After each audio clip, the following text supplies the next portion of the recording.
Uy, si Kabayan. Matagal na pala itong walang trabaho. Kawawa naman to.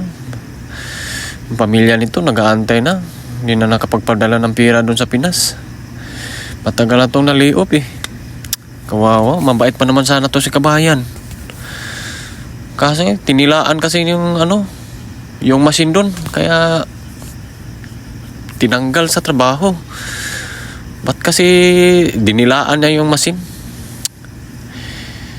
Kawawa naman to, wala nang kain. Buti na lang may tinapay pa ako dyan.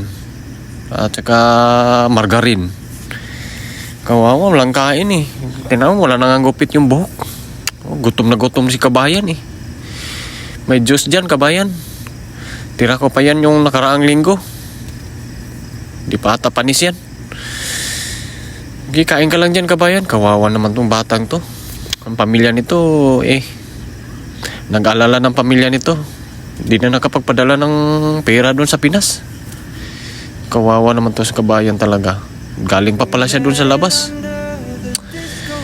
Naiyak na lang talaga siya. Kawawa naman sa Kabayan naiyak na lang talaga.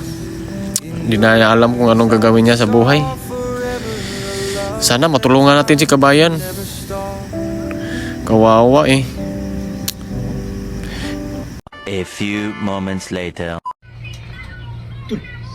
Oh, Saan ito yung gipost? wala mo kayo bawa to. Ate, wawan na tingin mo.